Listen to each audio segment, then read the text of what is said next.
This is Catalyst, the stories behind the people building a better York. I'm Rebecca Hanlon of Our York Media, and I'm sitting down with the founders of JLE Consultants, a broker for merchant services. And if you're wondering what that could possibly mean, in simple terms, it's credit card processing. But for Jeff Smith, helping businesses understand the nitty-gritty behind swiping a card for payment meant building the life he wanted, although it took a few years to get there. We have Jeff and his wife and business partner, Erin, here today.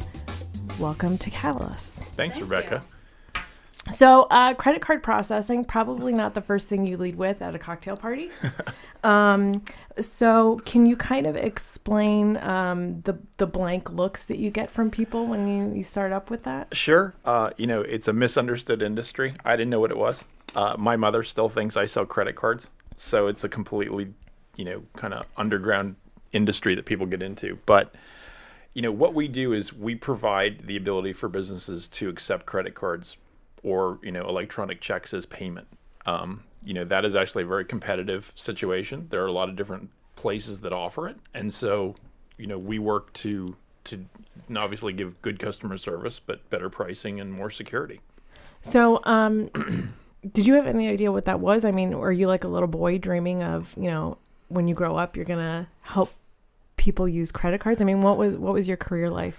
Well, I was in pharmaceuticals before I did this. So I sold pharmaceuticals. And what really ended up happening was, as my daughter was growing up and she was going to preschool, I found that I was not as available as I wanted to be to, take her to school or, something that was happening in her life. And I wanted to be more present for that. So I needed to do something different. As much as pharmaceuticals is a great position, a great career path, there are a lot of things that you have to be at. And there's a lot of, time constraints that are associated with that. So a friend of mine who was in banking suggested I get involved with credit card processing. And I didn't even know what it was. But, I found a mentor who kind of guided me through the process. And, it's a really unique way to work. But at the same time, it allows me to be able to serve the clients in the way that I want to, but also provide the flexibility to be able to be there for, my daughter and have a little bit more of a better work-life balance in that way. I pick her up from the bus stop every day. So it's a really nice fit for what we do. Was there like, you were working in pharmaceuticals and you decided that you needed more flexibility, but how did you decide ultimately on this as like the next thing? Well, it was more the opportunity. I have a sales background. I've sold payroll and, pharmaceuticals and what have you, but I knew that I could do this. So once I understood what I needed to do, I needed to kind of jump in with both feet. It was something that I wanted to commit myself to. And, what a lot of people don't, I think, know is that there's no paycheck for what we do.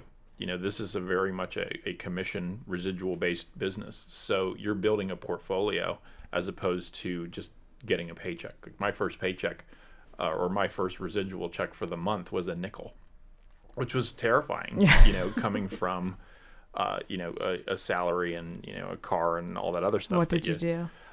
So I actually worked 2 other jobs while I was doing this. I was a courier, so I would drive all over the country and just kind of, make phone calls to prospects as I did it. And in the evenings, when my daughter was either asleep or otherwise engaged, I would do telemarketing. So it kind of filled the gaps in a little bit and allowed me to keep going. It was a lot of work, but it was ultimately, I could see progress every month, as I was starting to build the business and the reputation. It was working well for us. So it was something that, it allowed me to be flexible, but I could kind of see the light at the end of the tunnel. Okay.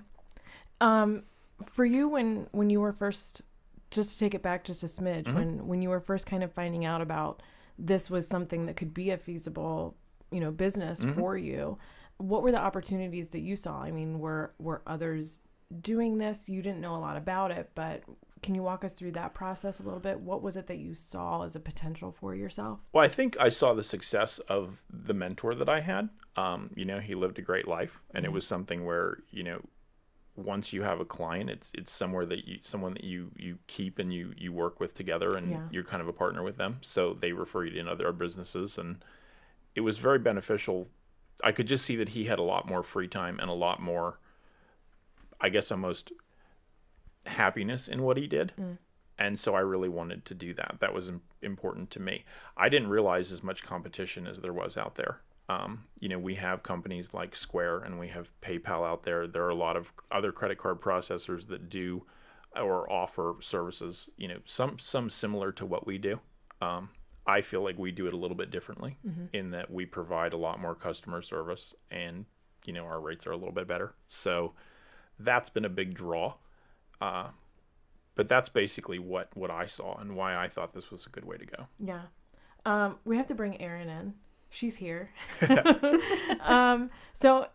Erin, you kind of came into the picture about the time when the business was starting. So Jeff, you had decided to make this jump, and then you met this woman. So talk to us a little bit about how you guys met and what was your early relationship like.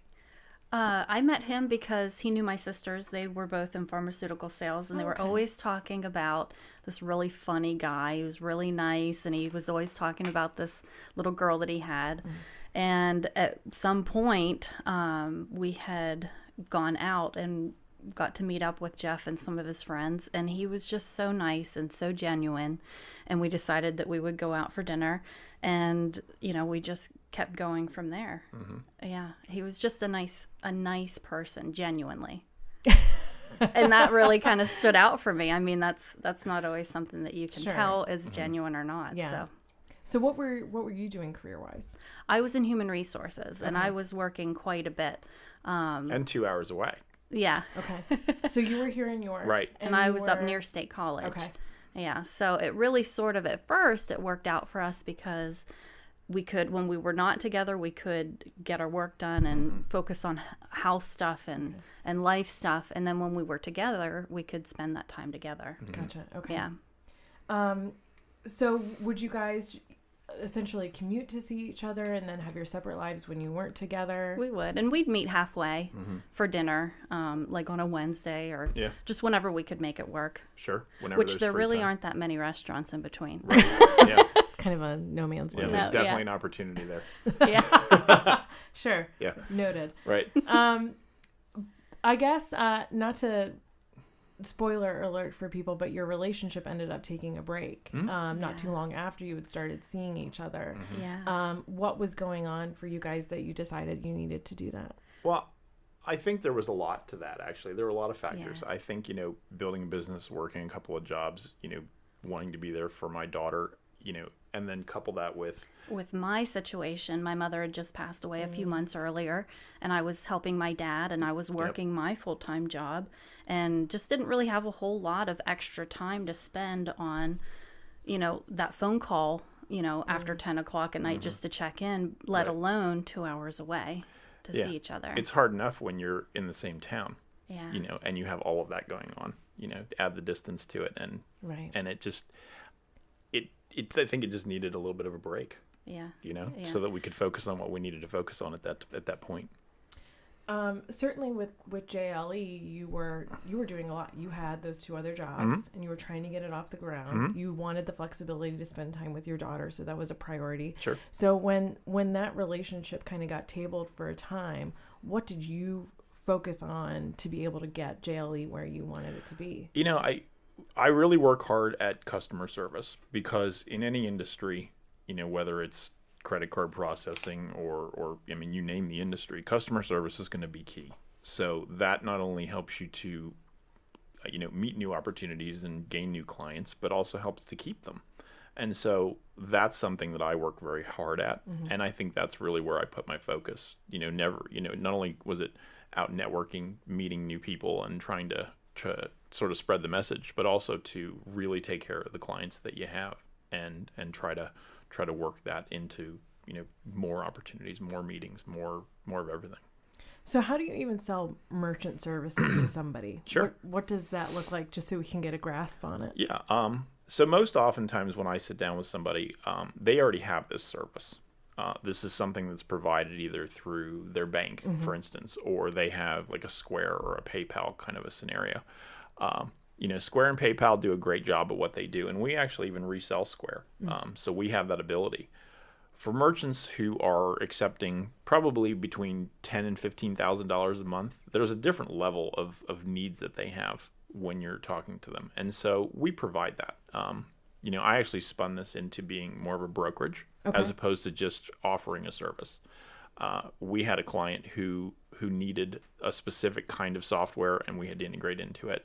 We had to work with their accounting software. So we just added that provider as a resource. Okay. And so we actually have 5 different providers now that we work with, and we broker the service, adding that extra layer of customer service in between, much like an insurance company would. Okay. So what's nice about that is we can offer a custom solution to any merchant that we sit down with. And not only do we come in typically a lot less in terms of money, but we're providing more what they need. And we give them options as opposed to, here's what I have, and this is going to fit for you. Is that how you built it, by slowly adding these additional services from different places so that you could become that broker? Was that essentially the success of Yeah, and business? It kind of happened organically. Okay. It was never something that I set out to think, well, I'll just do it this way. This is something where, as I was out there seeing new businesses and talking to new people, there were definitely missed opportunities in the fact that some of the processors that I worked with didn't do what I needed them to do. Okay. So I sought those out, found those fits, and then focused on those industries. So can you explain to us a little bit how what you do is different than, in terms of, the customer service is one. So how would somebody need that customer service in terms of, I have somebody in there, they've got their card, they're willing to pay. What are the problems that I'm going to face that you would even be able to solve? It's something as simple as, I don't know how to load the paper in my credit card terminal, or I forgot. By the way, I like to use the toilet paper analogy. It's never over, it's always under, just for anybody that's listening. But, something like that. Or, hey, I got my card, somebody's card declined, what's going on? I get a lot of those. We have questions about fees. We have questions about security. One of the processors that we work with provides a lot more security in terms of, helping to transmit and store that card data. So we do a lot of work with them. He also goes above and beyond. He gets a lot of phone calls that don't necessarily have to do with what he does. Yeah. For example, if someone's reader isn't working correctly, more often than you think, it's their internet is the problem. But he has gone and bought cables and helped fix the problem, just almost so that it could IT. Work. Yeah. Almost. Not quite. So he really does a lot of troubleshooting, not just within his area, but just to make it work, whatever it takes. Okay. I don't want to keep talking about the customer service, although that is kind of an interesting part of this. This is something that, I'm available when the customer needs me, not necessarily just on my hours. I get calls in the middle of the night. We have a couple of different restaurants. We have a couple of different, bars, and they close late. So there was one Easter where I actually got a call at 2 a.m. They were closing out. They thought I was awake. I wasn't, but I answered the phone. And getting early to celebrate Easter. Yeah, big celebratory you have holiday. To, right? Yeah. I wasn't doing it, but that does happen. Yeah. So, and then there's just the off chance, like on a Saturday, if somebody needs something, I'm available for that. It doesn't always have to be a visit, but knowing that you have that person to talk to, I get a text every once in a while. Hey, can you help me with this? Or do you need something with this? And I'm available to usually just help that be done instead of sitting on hold for 20 minutes and trying to figure out the answer that I just gave you.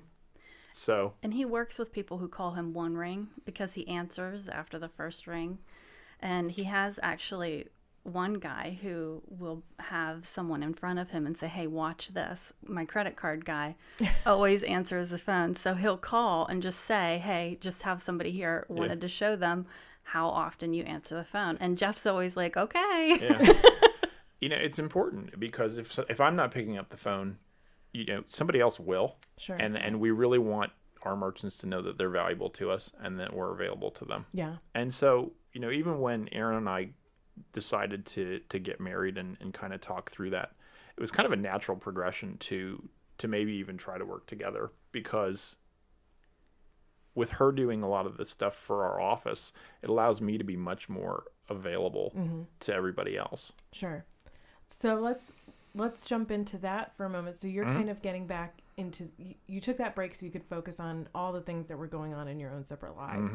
You were building up the business, you were taking care of family and your own career. How did you get back together? I mean, you guys are living apart. It's not like you ran into each other at the grocery store. Right. He just kept in touch. It was, a text message on the anniversary of my mom. And he would just say, hey, just thinking about you. I'm sure today's tough.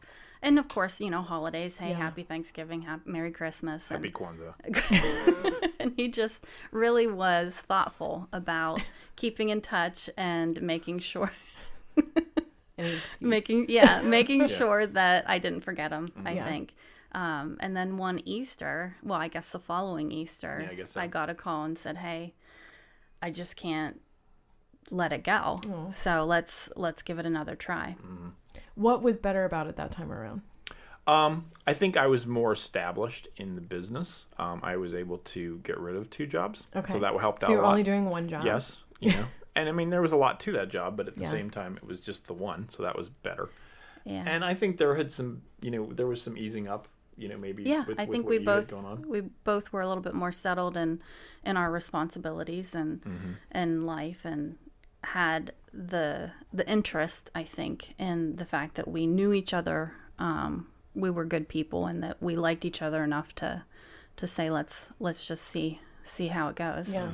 When you had to decide to let go of the other jobs, was it kind of a sure thing for you? Like the business was where you wanted it to be, and you felt like you could let them go? I think that at that point, it was more, the other jobs were costing me more money. I could be more productive doing what I was doing. Gotcha. I think with any business owner, and you can probably all speak to this, is that you're never sure.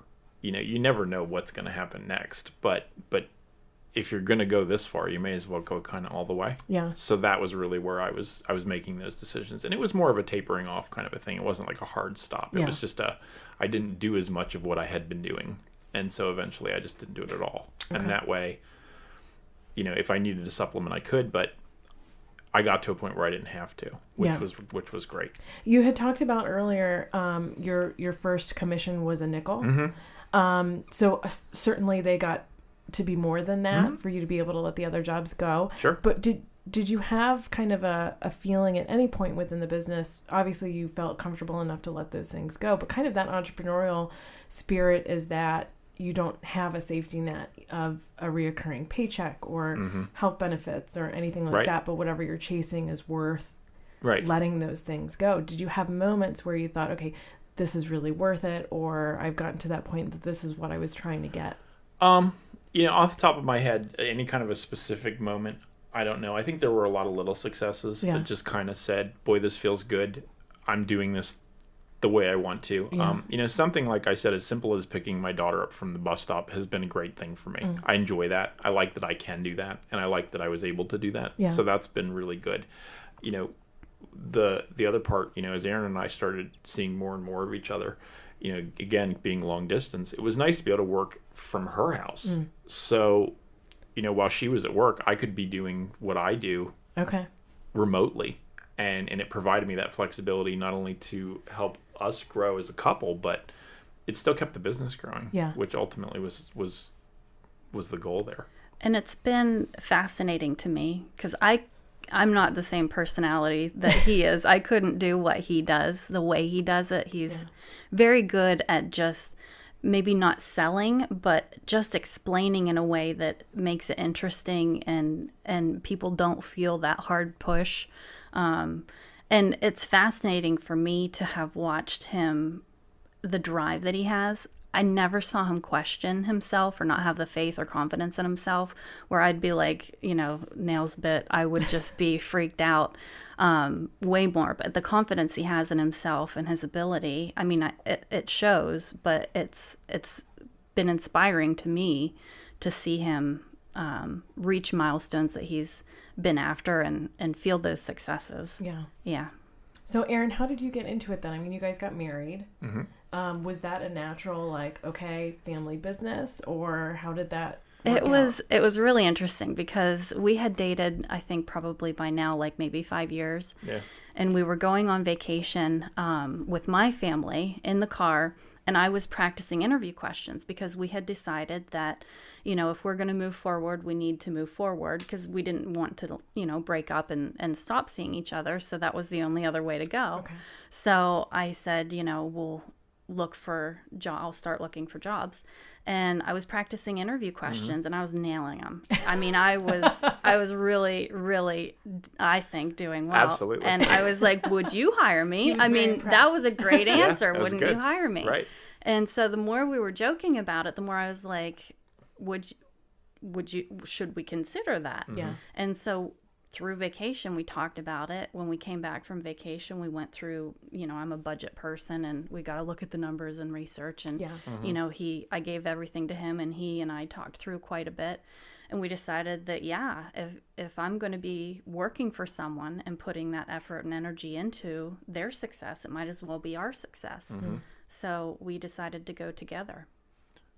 And I'm very big on not necessarily that Erin works for me. I mean, we're partners in this 50-50. So we have different duties that we work on. It's a very, very segmented things that we do. But we are absolutely partners in this. This is not about, you're not an employee by any means, obviously. Yeah. So that's kind of so you did a really big designation because he made you a business partner. Right. But it was a little sketchy that I kept my resume up to date because we had lived 2 hours apart and gone to being married, working together and working from home. Right. Yeah. And, the longest we had spent together, we got to say, hey, see you next week. Right. So that was interesting to see how that worked. But it really worked out well. It does. And I think we're both happy that we do it because, we bring each other's strengths up and then we bring our own strengths to it. And, a lot of my background works out very well for the stuff that frees him up. So it worked out. Nice. Yeah, it's very good. In fact, even from that customer service side of the house, Yeah. When we had gotten married, we went to my house and changed to leave for the day. And I walked down the stairs and he's on a phone call with a customer. And I was like, really? Yeah. He needed help. It never stopped. You were available. It's how it goes. Yeah. She knew what she was getting into. She did. Yeah. Yes. So how has the business, what year did you get married? 2016. Okay.